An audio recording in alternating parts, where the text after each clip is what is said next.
নমস্কার সবাইকে। আজকে আবারও একটি নতুন ভিডিও নিয়ে আপনাদের সামনে আমি হাজির হয়েছি। আর তোমরা সবাই কেমন আছো আমাকে অবশ্যই কমেন্ট করে জানিও। আজকে সানডে আর ছুটির দিন, তাই সকাল থেকে ব্যস্ততা থাকলেও বিকেলবেলা একটু ছোট্ট একটা ট্যুরের ভিডিও নিয়ে তোমাদের কাছে আবার উপস্থিত হয়েছি। তো আমি তৈরি হয়ে নিয়েছিলাম বিকেলবেলা আর বেরিয়ে পড়েছিলাম আমরা বন্ধুরা মিলে একটি ছোট্ট ট্যুরে। আর সেটি হলো কালীঘাট। আমার বাড়ির থেকে মোটামুটি হাফ অ্যান আওয়ারের রাস্তা, হাফ অ্যান আওয়ারও লাগে না, 15 to 20 মিনিটস লাগে।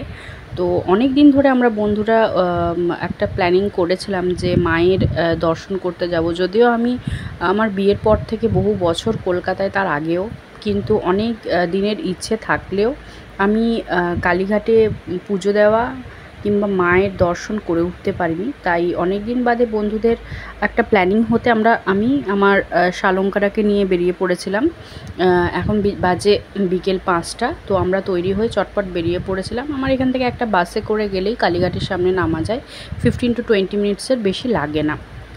আর তবুও বাড়ির সামনের গঙ্গা যেমন স্নান হয় না, এটা একটা চলিত রীতি আছে, সেরকমই অনেক দূর থেকে অনেক মানুষেরা আসেন কালীঘাট দর্শন করতে।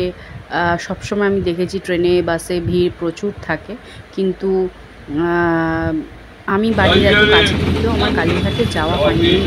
প্রথমবার আমি কালীঘাটে মায়ের দর্শনের জন্য গেলাম। প্রচুর টালমাটাল, যাবো না, বৃষ্টি, বাচ্চা নিয়ে কীভাবে যাবো, এসব করতে করতে মায়ের ইচ্ছে ছিল বলেই আমরা পৌঁছতে পেরেছিলাম মন্দিরে, সেটাই মনে করি।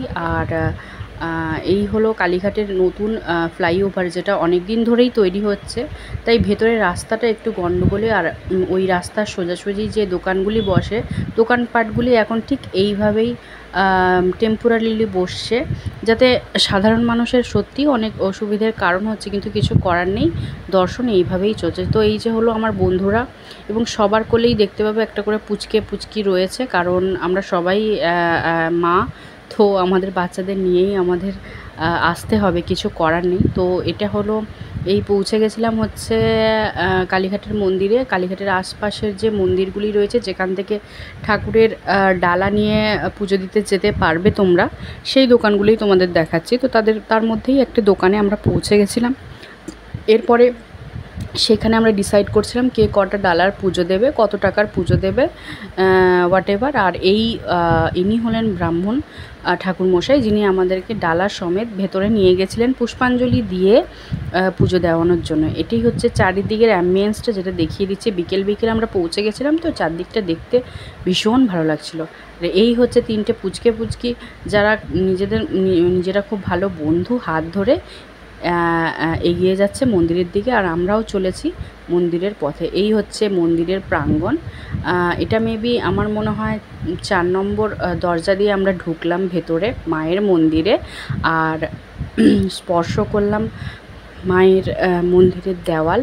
আর সত্যি ভাগ্যের ব্যাপার, এই যে যেটা বললাম, কাছে থাকলেও সুযোগ হয় না বা সৌভাগ্য হয় না। তো আমার এত বছর বাদে সৌভাগ্য হলো মায়ের মন্দিরে যাওয়ার। আর জাস্ট ওখানে গিয়ে মনটা ভরে গেছিলো, এত খুশি হয়েছিলাম যে মানে ইচ্ছে করছিল সবাইকে ফোন করে জানানোর জন্য যে আমি কালীঘাটে মন্দিরে পা রাখতে পেরেছি। তো খুবই মনটা হ্যাপি হয়ে গেছিলো। অনেক বাধা অতিক্রম পেরিয়ে মানে গিয়ে পৌঁছনো, কারণ যাব তার কোনো সিওরিটি ছিল না। তো চারিদিকটা আমি তোমাদের একটুখানি হালকাভাবে দেখিয়ে দেওয়ার চেষ্টা করছি। এই হচ্ছে মেন সদর মায়ের মন্দির। আর আমরা বেশ সুন্দরভাবে দর্শন দিয়ে পুষ্পাঞ্জলি দিয়ে ওখান থেকে বেরিয়ে এসে পাশেই যে বাবার মন্দিরটা রয়েছে, বাবার মন্দিরে প্রণাম করে ওখানে ওয়েট করছিলাম, কারণ আমাদের ঠাকুরমশাই বলেছিলেন যে ধূপকাঠি আর বাতি যেটা হয় সেটা আমাদের নিজেদেরই ওখানে জ্বালতে হবে। আর সেটা জ্বালার জায়গাটা হচ্ছে যেখানে বলি দেওয়া হয়, বলি কাঠ যেখানে রয়েছে, এই যে জায়গাটা, এখানে আলাদা জায়গা রয়েছে। হাজারে কাতারে মানুষ ওখানে গিয়ে মোমবাতি বাতি দিচ্ছে আর ধূপ জ্বালাচ্ছে নিজের পরিবারের শুভকামনায়। প্রার্থনা করে। এই যে সবাই এক এক করে গিয়ে ধূপবাতি জ্বালাচ্ছিল। তারপরে শেষে সবার শেষে আমি, কারণ আমাদের সাথে পুচকে বাচ্চারা রয়েছে তো ওদেরকে একা ছেড়ে তো যাওয়া যাবে না, তো এক একজন মা যাচ্ছে, এক একজন এসে বাতি দিয়ে আসছে। তো এবারে আমার পালা, আমিও সোজা ঢুকে গিয়েছিলাম। দেখুন এই জায়গাটাই হচ্ছে বলি দেওয়ার কাঠ, দুটো কাঠ রয়েছে পরপর, ওখানে গিয়ে মানুষ ধূপ বাতি দিয়ে নিজের মনস্কামনা প্রার্থনা করছে। আমিও তাই করতে ওখানে পৌঁছে গেছিলাম। ভগবান আপনাদের সবার মঙ্গল করুক। আপনাদের দর্শন করাতে পেরে আমার খুব ভালো লাগছে। তো এরপরেই ঠিক আমরা ধীরে ধীরে মন্দিরের যে রাস্তা দিয়ে ঢুকেছিলাম ঠিক সেই রাস্তাই অনুসরণ করে, কারণ আমাদের আবার সেইখানে পৌঁছতে হবে যেখানে ঠাকুরমশাইয়ের দোকান রয়েছে, যেখান থেকে আমরা ওনার সাথেই মন্দিরে এসেছিলাম। সেখানে পৌঁছলে আমাদের পুজো দেওয়ার জুড়িগুলো আমরা ফেরত পেতে পারবো। তো আমরা ওই রাস্তা দিয়েই ধীরে ধীরে বাইরের পথে বেরিয়ে চলে আসছিলাম।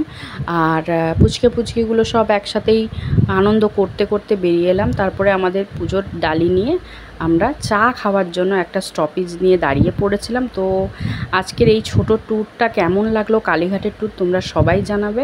লাইক সাবস্ক্রাইব অবশ্যই করবে আমার চ্যানেলটাকে, আর কমেন্ট করে জানাবে কেমন লাগলো। সবাই ভালো থেকো, আবার দেখা হবে নেক্সট একটা ছোট্ট ভিডিওতে। টাটা, বাই বাই, সবাইকে নমস্কার।